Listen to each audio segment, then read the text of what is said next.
бізге математика сабағы екені белгілі. Сондықтан қазір бәріміз ең бірінші сабақты бастамас бұрын топқа бөлініп алайық. Ол үшін сендердің аналарыңның самауырынан ыстық шайдан ала отыруларың керек. Кәне бәріміз келіп мына жерден бір-бір асық, домбыра деген топқа бөлініп деп ойлайсыңдар балалар.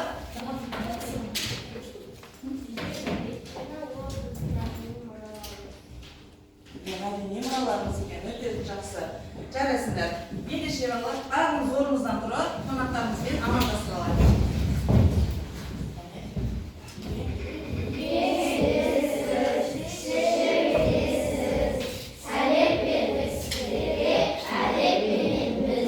Жарайсыңдар, отыра қойыңдар. Әрқашанда осылай әдеппенен амандасып, үлкендерді сыйлап жүрдер, иә? Балалар, осы аптаның дәйек сөзі қайсысы деп ойлайсыңдар? Жақсы. Оны кім айтқан еді? Бауыржан Момышұлы айтқан. Дұрыс айтасыңдар. Бауыржан Момышұлы да біздің тарихи тұлғаларымыздың бірі, иә балалар, білесіңдер. Не тәрбиелі? Оны қалай түсінеміз осы сөзді? Тәрбиелі адам ол құл емес, ал тәртіпсіз адам тәртіптің құлы. Солай ма? Жақсы. Жарайды, тағы да кім айтамын дейді? Тағы да Емес, ол тәртіп деген ол жақсы адам. Я.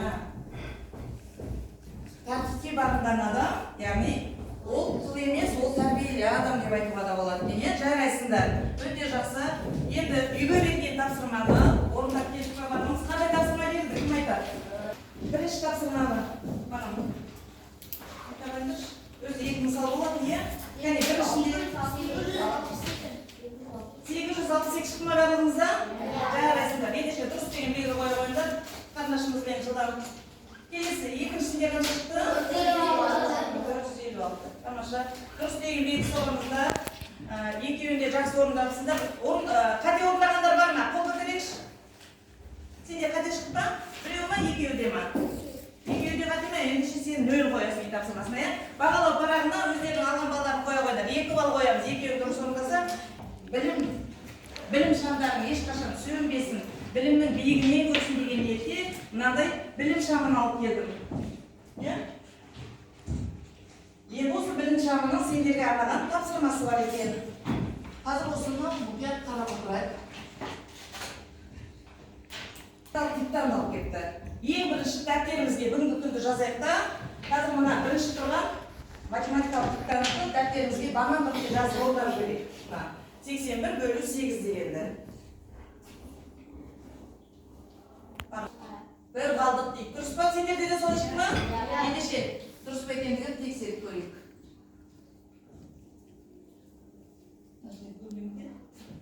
Сәлем-сәлем қойып тұрайық. 1 қалдық деп тұр. Ендеше сендерді дұрыс екен. Енді шкілетті тастап қасынан келесі тапсырманы орындай қойып. Жақсы, қанша? 60. Бір қалдық дейді. Кәне, сендерді қараңдар. 61 қалдық дейді. Осылай шықты ма сендерде де? Жақсы. Енді балалар, енді тапсырманы орындап болдық. Енді мынаны ауызша тыңдаңдар. Ауызша жауап берейік. Мынада неше шығады деп ойлайсыңдар? Қол көтеріп жауап беріңіз. Орнымызда айғайламаймыз. Орнымызда айғайламаймыз. Неше шығады деп? 0 шығады, қалды қанша болады? 181. Неге? Қалай? Бұл önde 0 деп тұрмыз ғой. Сондықтан 0 шықты. Енді оны қалай тексереміз?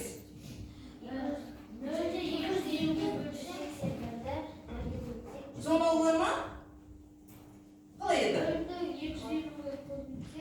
0 шығады, оған қалдықтағы 181-ді қосамыз дедік, тамаша. Мына жерден бір видео көрейік, не туралы екен мәлімдеп отырамыз, қарап. Дене жазба көрейік, тыңдайық.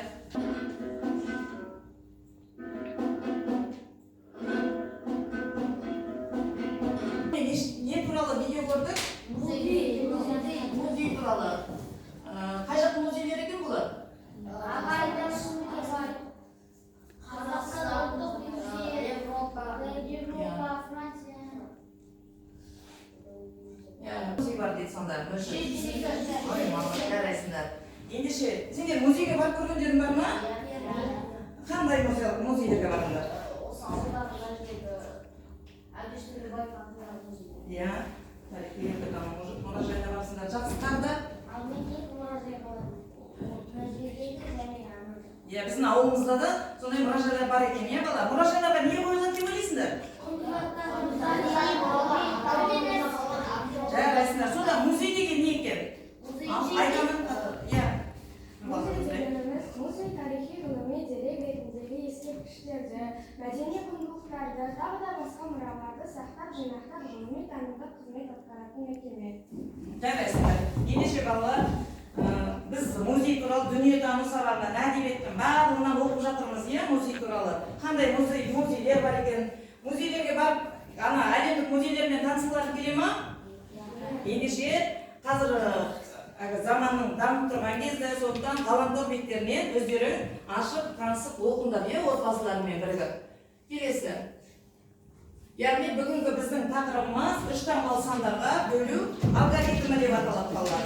Ендеше бүгін біз осы музейлер туралы да тапсырмалар орындаймыз.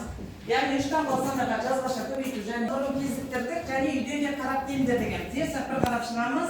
Тақтаға енді осыны кім түсіндіріп шығарып беремін дейді. Біздің біреуін орындай қойыңдар.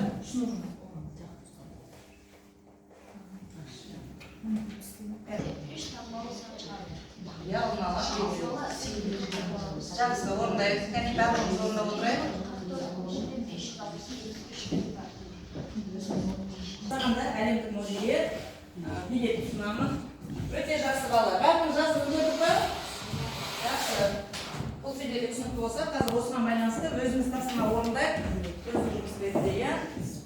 Жаңа кірген кезде аналарымыздың самауырынан ыстық шай алып кіргізгем, иә. Енді сендерге мынандай ұлттық тағамдарымызды алып келіп тұрмын. Қазір мұнда сый табақ әдісі бойынша қазір мен мынандай тапсырмалар бердім. Бас табақтан бастайық, бас табағымыздан, иә. Кәне, бас табағымыздан бастаймыз.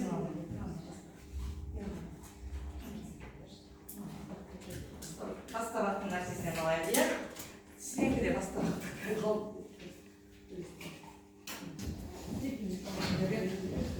Қазақ өте қонақжай қалып қойсын. Жарайсыңдар, мақтау болды бір жыл. Отырасыңдар қазір. Олар қосақ сәтті. Бірінші болған тоқта. Алтын адам қолын тұқтайық. Кәне, мына жаққа шығайықшы, екі бала еді. Бір жағын ұстап, кешке зәт жібере отырып.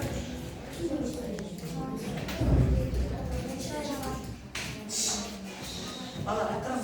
Ту ережесін сақтаймыз.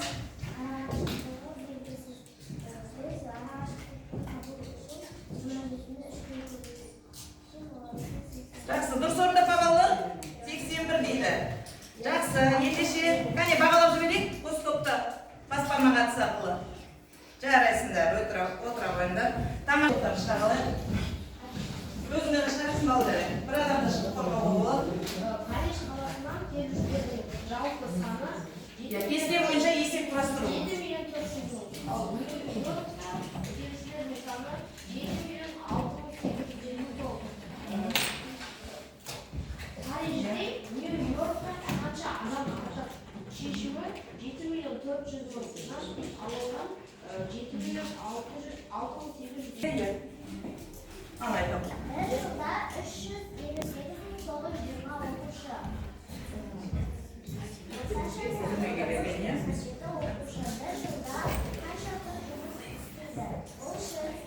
Böyle olmamış demek sağlayıyor ya. Ya 364 жұмыс істегеніне. Жақсы балалар, ендеше мына топты бағалап жібереміз. Орындама қойыңдар. Кәне, жарайсыңдар. Кәне, бірігіп айтайық.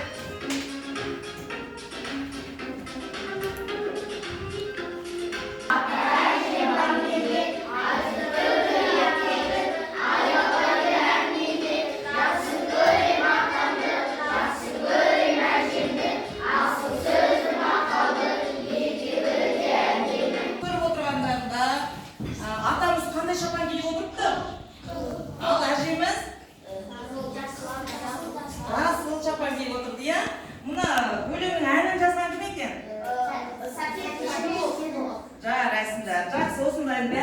деп отырамыз.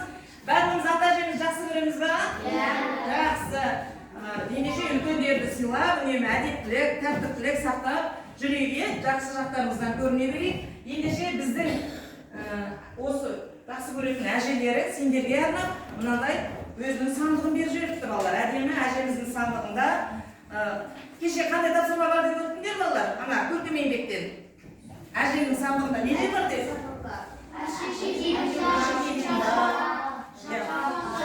Ұлттық киімдер, яғни сөз айтқанда. Сондай болады. Сонымен бірге әжелерің сендерге мынандай балалар қолбақтар тоқып жіберіпті. Қыс таяп қалды.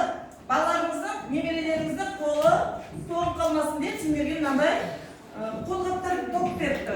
Енді сонымен сендерге жүкпен жұмыс ретінде берейін деп тұрмын. Жылдам қазір осы тапсырмаларды көршілеріме бір орындайсыздар. Көршілер жоқ, сен екеуің көрші. Жылдам үйге тапсырма. 64-ші беттегі 10-шы мысал. Үйден жақсылап тұрып осыны баған түрінде оның алдарына ұлттық тағамдар қойдым, ыстық шай бердім аналарының. Енді мына қазақтың қара шаңырағын біз не істеуіміз керекпіз? Дастархан жаюға көмектесейік ата-анамызға. Дастархан жаю, яғни бүгін сабақтан алған көңіл-күйлеріңді бір есімде барған осылар көне. Жақсы, кері байланысын көріп жіберейік.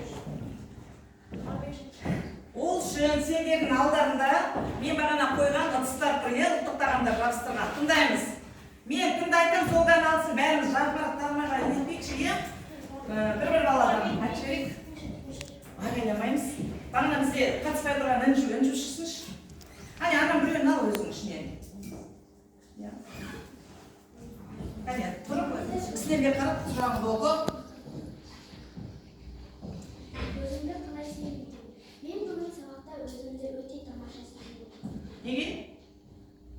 Жақсы, жарайсың. Неге? Бүгін сабақ мен үшін көңілді. Ұнаған жерлері бар ма өзіңе? Қайсысы? Ұнаған жерлері ұлттық жұмыс. Жарайсың. Келе бар. Дастарханға қоямыз, ана топтар. Мына жақтан жайнашын шығарыш. Біреуін алма ғой. Оқи ғой жақсы ма. Кісілерге қарап тұрып оқимыз бұдан.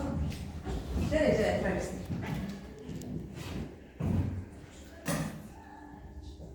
Оқи ғой. Басқаларға дейді. Басқаларға көмегім тиді ме? Кәне өз ойыңды айта ғой. Тиді ма басқаларға? Қай жерде? Тамаша, топтық жұмысқа көмектесіп қайына отыра ғой. Келесі мына жақ топтан қандай? Ал, айбет келші. Қандай? Ал, қазақша ет табамын, Бүгінгі сабақ ұнады ма? Маған өте қатты ұнады. Бүгінгі сабақ тамаша өтті. Қай жер ұнаған айтпаймыз ба? Маған ұлттық жұмыс ұнады. Жарайсың, отыра ғой. Келесі нақтай жауап берші. Қасқасы айтпай қалған балалар. Айтып жіберіңдерші. Ұнады ма сабақ? Жақсы. Бүгінгі сабақ түсінікті болды ма бәрімізге? Жақсы. Ендеше балалар, тағы да үйден қайталау жұмыстарын жасаймыз. Сабақ аяқталды. Үзіліске тез шыға тұрыңдар.